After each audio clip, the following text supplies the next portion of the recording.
नमस्कार, स्वागत है आपका ऑडियो स्टोरी हिंदी चैनल में। आज आप सुनेंगे विलियम शेक्सपियर की कहानी जूलियस सीजर। 15 फरवरी का दिन रोमन परंपरा के अनुसार इस शुभ दिन लुपरकल नामक त्योहार मनाया जाता था। यह त्योहार रोम के विकास और समृद्धि का प्रतीक था। इसी दिन महान शासक जूलियस सीजर पाम्पी पर विजय प्राप्त करके रोम आने वाला था। त्योहार की खुशी और जूलियस सीजर की विजय ने रोम के लोगों को उल्लसित कर दिया था। वे उसका भव्य स्वागत करना चाहते थे, इसलिए कामधंधे बंद कर वे नगर के मुख्य प्रवेश मार्ग पर एकत्र होने लगे। कुछ ही पल में वहां लोगों का विशाल समूह दिखाई देने लगा, परंतु कुछ लोग ऐसे भी थे जो सीजर की इस विजय से अप्रसन्न थे। फ्लेवियल और मारल से दोनों रोम के प्रतिनिधि थे और सीजर से घृणा करते थे। उन्हें पता चला कि रोम निवासी जूलियस सीजर के स्वागत की तैयारी कर रहे हैं, तो वे भड़क उठे और कठोर स्वर में बोले, तुम लोगों को शर्म नहीं आती? कल तक तुम वीर पाम्पी को देखने और उसके स्वागत की तैयारी करते थे, परंतु उसके पराजित होते ही तुम्हारा प्यार और वफादारी भी बदल गई। आज तुम उसके शत्रु सीजर के स्वागत के लिए बेचैन हो रहे हो, उसकी जय जयकार कर रहे हो। परंतु एक बात अच्छी तरह से जान लो कि सीजर की विजय से रोम का कोई भला नहीं होगा। जाओ, यहां से चले जाओ और वीर पाम्पी की पराजय का शोक मनाओ। तुम्हारे लिए यही उचित है। लोगों का विशाल जनसमूह तितर बितर होने लगा। देखते ही देखते मुख्य प्रवेश मार्ग पूरी तरह से खाली हो गया। इसी बीच कुछ अन्य जनप्रतिनिधि भी वहां आ गए जो सीजर के विरोधी थे। फ्लेवियल उन्हें समझाते हुए बोला, अपने स्वागत की ऐसी भव्य तैयारियां देखकर सीजर का दिमाग 7वें आसमान पर पहुंच जाएगा और अहंकार में भरकर वह हमें अवश्य अपमानित करेगा। अतः हमें उसके स्वागत के लिए की गई सजावट नष्ट भ्रष्ट कर देनी चाहिए। अभी वे इस विषय में सोच ही रहे थे कि तभी गाजे बाजे के साथ सीजर और उसकी सेना ने जुलूस के रूप में नगर में प्रवेश किया। उस समय जुलूस में सीजर की पत्नी कलफुर्निया, सुरस की पत्नी पोर्शिया, ब्रुटस, डेसियस, कैसियस, कास्कामी और सिसरो थे। इन सबके साथ एक राजज्योतिषी भी था। लुपरकल के अवसर पर रोम में एक दौड़ का आयोजन किया जाता था। इसके संबंध में मान्यता थी कि इस पवित्र त्योहार के अवसर पर दौड़ने वाले के स्पर्श मात्र से बाज स्त्रियां गर्भ धारण कर लेती थीं। सीजर की कोई संतान नहीं थी, इसलिए वह लुपरकल की दौड़ में भाग लेने के लिए अपने साथ एंटोनियस नामक सेवक को लाया था। सीजर ने कलफुर्निया को उस मार्ग पर खड़ी होने के लिए कहा जहां से एंटोनियस को दौड़ते हुए निकलना था। उसने एंटोनियस को भी समझा दिया कि उसे दौड़ते हुए कलफुर्निया को स्पर्श करना है। इसी बीच ज्योतिषी भविष्यवाणी करते हुए बोला, जूलियस, मेरी गणना के अनुसार 15 मार्च की तिथि आपके लिए बड़ी अशुभ और कष्टप्रदायक है। इसलिए इस दिन आपको विशेष रूप से सावधान रहने की आवश्यकता है। सीजर हंसते हुए बोला, वीर पुरुष गणनाओं पर नहीं बल्कि अपनी तलवार पर विश्वास करते हैं। इस युद्ध में मेरे सारे शत्रु नष्ट हो गए हैं। अब किस में इतना साहस है कि मेरा अहित कर सके? आप अपनी भविष्यवाणी रहने दें, मुझे यह व्यर्थ की प्रतीत होती है। इस प्रकार ज्योतिषी की बात को सुनी अनसुनी कर वह जुलूस के साथ आगे बढ़ गया, परंतु ब्रुटस वहीं खड़ा रहा। यह देखकर कैसियस भी लौट आया और उसे कुरेदते हुए बोला, रुक क्यों गए ब्रुटस? क्या तुम लुपरकल दौड़ देखने नहीं जाओगे? तुम जाकर लुपरकल दौड़ देखो, मेरा मन नहीं है, ब्रुटस ने रूखे स्वर में जवाब दिया। पिछले कुछ दिनों से ब्रुटस का व्यवहार असामान्य रूप से बदल गया था। सीजर के प्रति उसकी आत्मीयता और सम्मान में कमी आ गई थी। उसका मन विचारों के द्वंद्व में उलझा हुआ था। वह इसके बारे में किसी को बताना नहीं चाहता था। यही कारण था कि वह सबसे अलग थलग रहता, किसी के साथ ज्यादा बातचीत नहीं करता था। परंतु कैसियस इस बात को महसूस कर रहा था।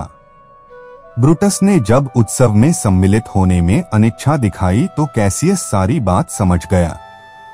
फिर भी उसके मन के द्वंद्व को उभारते हुए बोला, ब्रुटस, जब कोई व्यक्ति मन की गुत्थियों में उलझ जाता है तब उन्हें सुलझाने के लिए उसे दूसरे व्यक्ति की आवश्यकता होती है। इस समय तुम भी कुछ ऐसी ही स्थिति से गुजर रहे हो। ब्रुटस समझ गया कि वह उसके मन के द्वंद्व को जान चुका है और उसे भड़काकर बाहर निकालने का प्रयास कर रहा है। अभी वह कुछ बोलने ही वाला था कि तभी उसे सीजर की विजय का उद्घोष सुनाई दिया। आखिरकार रोम की जनता ने सीजर को अपना राजा मान ही लिया। यद्यपि मैं सीजर को बहुत प्यार करता हूँ, परंतु मैं नहीं चाहता कि वह रोम के सिंहासन पर बैठे। यह कहकर ब्रुटस ने ठंडी आह भरी। फिर विस्मित होकर बोला, कैसियस, तुम यहाँ क्यों रुके हुए हो? इस अवसर पर तुम्हें सीजर के साथ होना चाहिए था। क्या तुम्हें मुझसे कुछ कहना है? धूर्त कैसियस बातों का जाल फैलाते हुए बोला, ब्रुटस, मैं अपने स्वाभिमान की रक्षा के लिए चिंतित हूँ। किसी के भय या दबाव में जीना मुझे पसंद नहीं है। और वह भी एक ऐसा व्यक्ति जो कभी हमारी तरह साधारण व्यक्ति था, जिसका पालन पोषण हमारी तरह ही हुआ। हम भी सीजर की तरह स्वतंत्र थे। आज उसे वीर और पराक्रमी समझा जाता है, परंतु यही वीर कई बार अपनी कायरता दिखा चुका है। एक बार टाइबर नदी में बाढ़ आई हुई थी। मेरे साहस और हिम्मत की परीक्षा लेने के लिए सीजर ने मुझे नदी पार करने के लिए ललकारा। हम दोनों नदी में कूद पड़े, परंतु नदी पार करने से पहले ही सीजर थक गया और सहायता के लिए चिल्लाने लगा। तब मैंने उसे डूबने से बचाया था। इसी तरह एक बार हम स्पेन में थे। उस समय सीजर को तेज बुखार हो गया। ऐसी स्थिति में वह बच्चों की तरह कराहते हुए पानी मांगने लगा। ऐसा कमजोर और कायर व्यक्ति आज हमारे बल पर विजेता बन गया है। लोग भगवान की तरह उसकी पूजा करते हैं। यह भाग्य का खेल नहीं बल्कि हमारी अकर्मण्यता है कि शक्ति संपन्न होने के बाद भी हम उसके दास हैं, जबकि उसमें और हम में कोई अंतर नहीं है। कई वर्ष पहले रोम में ब्रुटल नामक एक वीर था। वह रोमन राजा का प्रभुत्व स्वीकार नहीं करता था। उसकी दृष्टि में रोम के राजा का राज्य शैतान के राज्य के समान था। उसी वीर ब्रुटल के परिवार से संबंधित होने पर भी तुम सीजर का सम्मान करते हो, उसके प्रभुत्व को स्वीकार करते हो। इससे अधिक हमारे लिए अपमान की बात और क्या होगी? कैसियस, तुम क्या कहना चाहते हो और मुझसे किस बात की आशा कर रहे हो, यह मैं भली भांति जानता हूँ, परंतु अभी इस बारे में बात करने का समय नहीं है। इसके लिए हमें उचित समय की प्रतीक्षा करनी चाहिए। परंतु मैं इतना अवश्य कहूंगा कि इस समय जैसी स्थिति है, उसके अंतर्गत रोम में रहने की अपेक्षा किसी दूरस्थ गांव में रहना अधिक शांति और सुकून भरा है। ब्रुटस ने थोड़ा सा उत्तेजित होकर प्रत्युत्तर दिया। ब्रुटस पर अपनी बातों का असर देखकर कैसियस मन ही मन मुस्कुराने लगा। उसका तीर ठीक निशाने पर लगा था। अभी वे बातें कर ही रहे थे कि जुलूस लौट आया। तभी उन्होंने क्रोध में तमतमाते हुए सीजर को देखा। उसका चेहरा गुस्से से लाल हो रहा था। कलिफोर्निया भी कुछ उदास और मुरझाई हुई दिखाई दी। सिसरो भी क्रोधित दिखाई दिया। मार्ग में सीजर ने एंटोनियस से कहा, कैसियस जैसे पतले, सूखे और चिंतनशील व्यक्ति बड़े खतरनाक होते हैं। ऐसे लोग न तो किसी को अपने से बड़ा देख सकते हैं और न ही उनकी प्रसन्नता को सहन कर पाते हैं। हंसने, बोलने, खेलने, कूदने या संगीत से इनका दूर दूर तक कोई संबंध नहीं होता। इनसे दूर रहना ही उचित है। इसलिए तुम मेरे आसपास हृष्ट पुष्ट और प्रसन्न रहने वाले सेवक नियुक्त कर दो। एंटोनियस ने ऐसा ही किया। सीजर का जुलूस आगे बढ़ गया। चूंकि कैसियस और ब्रुटस उत्सव में सम्मिलित नहीं हुए थे, इसलिए उन्होंने कास्का से सारी बात बताने के लिए कहा। कास्का बोला, उत्सव में एंटोनियस ने सीजर को 3 बार मुकुट भेंट किया, लेकिन तीनों बार सीजर ने उसे ससम्मान लौटा दिया। इससे रोम की जनता प्रसन्न हो गई, लोग तालियां बजाने लगे, टोपियां उछालने लगे। तभी अधिक भीड़ के कारण सीजर का दम घुटने लगा। उसके मुंह से झाग निकलने लगे और वह मूर्छित होकर वहीं लुढ़क गया। परंतु गिरने से पूर्व उसने अपना अंगरखा उतार दिया था और जनता से कहा कि यदि वह चाहे तो उसका सिर काट सकती है। उसकी इस बात ने उपस्थित लोगों को मोहित सा कर दिया।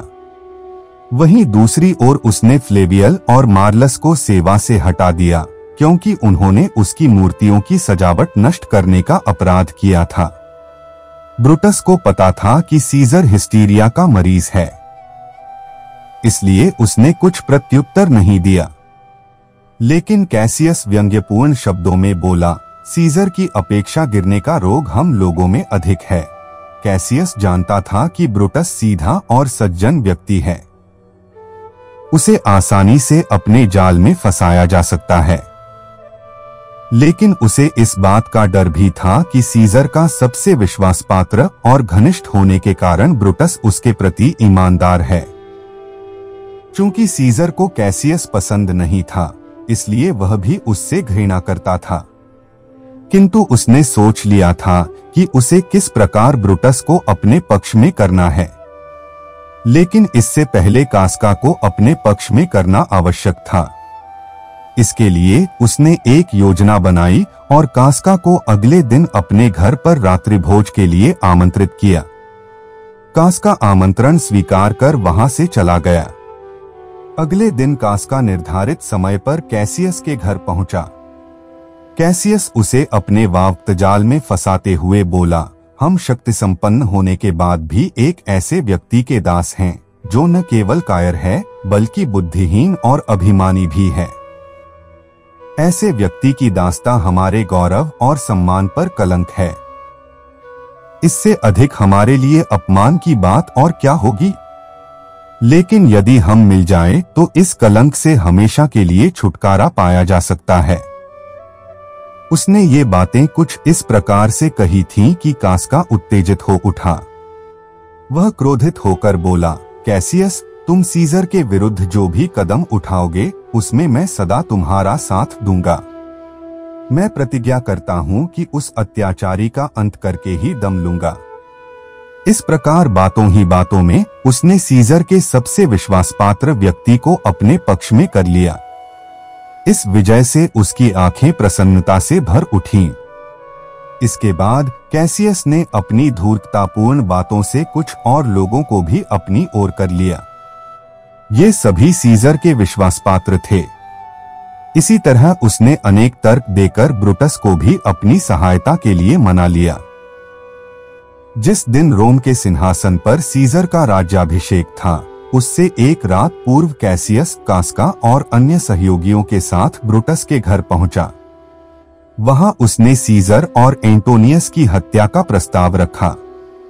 सभी ने प्रस्ताव का स्वागत किया, परंतु ब्रुटस असहमति व्यक्त करते हुए बोला, यदि सीजर की इस प्रकार सीधे ढंग से हत्या कर दी गई तो वह मरकर रोम में भगवान का स्थान प्राप्त कर लेगा। रोम की जनता उसकी हत्या का प्रतिशोध लेने के लिए उठ खड़ी होगी। अतः हमें यह काम सोच समझकर करना होगा, जिससे उसकी हत्या राष्ट्रहित में लगे। ब्रुटस की बात में दम था। सभी उसकी बुद्धिमत्ता के कायल हो गए। इसलिए पुनः सारी योजना बनाई जाने लगी। अंततः सब कुछ निर्धारित हो गया।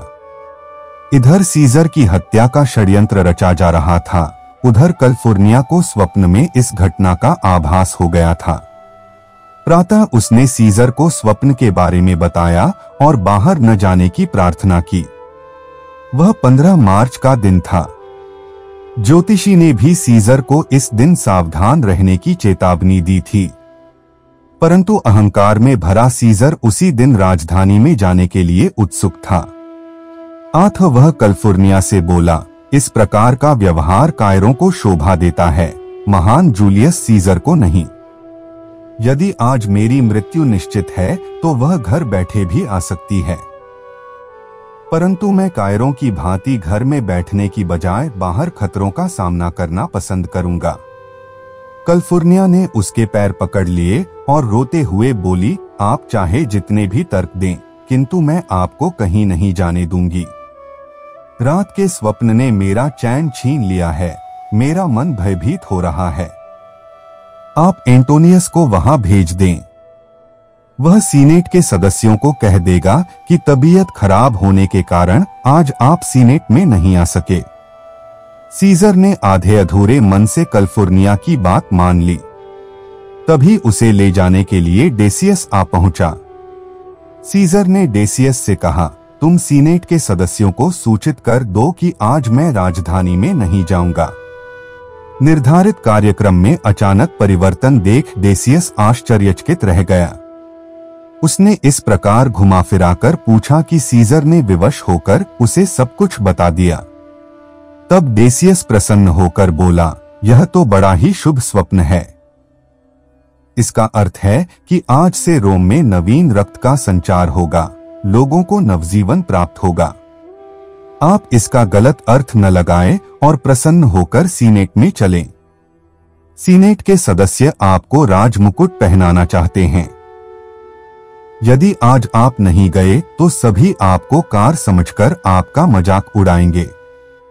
हो सकता है कुछ लोग यह कहें कि जब तक कैलिफोर्निया को शुभ स्वप्न नहीं आएगा तब तक सीजर का राज्याभिषेक नहीं होगा। डेसियस की बात ने सीजर के विचारों को बदल दिया। तभी वहां ब्रुटस, कास्का, कैसियस आदि भी आ पहुंचे। सीजर तैयार होकर उनके साथ राजधानी की ओर चल दिया। सीनेट में पहुंचते ही सीनेटर पॉपुलियस ने कहा, तुम्हारा प्रयास सफल हो। यह सुनकर पत्रकारियों के चेहरों का रंग उड़ गया। उन्होंने सोचा कि शायद उनकी योजना लीक हो गई है। लेकिन ब्रुटस ने उन्हें समझाया कि पॉपुलियस की बात का हमारे साथ कोई संबंध नहीं है। इस बात से सीजर के चेहरे पर भी कोई परिवर्तन नहीं हुआ है। तब जाकर उन्होंने चैन की सांस ली। फिर उनके संकेत पर टेबोनियस नामक षड्यंत्रकारी एंटोनियस को लेकर बाहर चला गया। सीनेट की कार्यवाही आरंभ हुई। डेसियस ने मेटेलस सिम्बर को अपनी समस्या सीजर के समक्ष रखने के लिए कहा। मेटेलस ने सीजर के सम्मान में सिर झुकाया और उससे अपने भाई पब्लियस सिम्बर के निष्कासन का आदेश वापस लेने की प्रार्थना की। सीजर रूखे स्वर में बोला, मेटेलस, तुम्हारे सिर झुकाने या नम्रता पूर्वक प्रार्थना करने से मेरा मन नहीं पिघलेगा। इस प्रकार कपट में लिपटी सौजन्यता दिखाने की तुम्हें कोई आवश्यकता नहीं है। मैं आज तक न्याय के मार्ग से कभी विचलित नहीं हुआ। तुम्हारे भाई का निष्कासन राष्ट्रीय कानून के अनुसार हुआ है और मैं इसे नहीं बदल सकता। इस तरह उसने सिम्बर को दुत्कार दिया। उसके बाद ब्रुटस और कैसियस ने भी पब्लियस सिम्बर को मुक्त करने की प्रार्थना की। सीजर उनकी प्रार्थना अस्वीकार करते हुए बोला, मैं न तो व्यर्थ में किसी को दंडित करता हूँ और न ही बिना किसी ठोस कारण के अपना निर्णय बदलता हूँ। इसलिए तुम निर्णय बदलने की उम्मीद छोड़ दो। पब्लियस के निष्कासन पर मैं पूरी तरह अटल हूँ।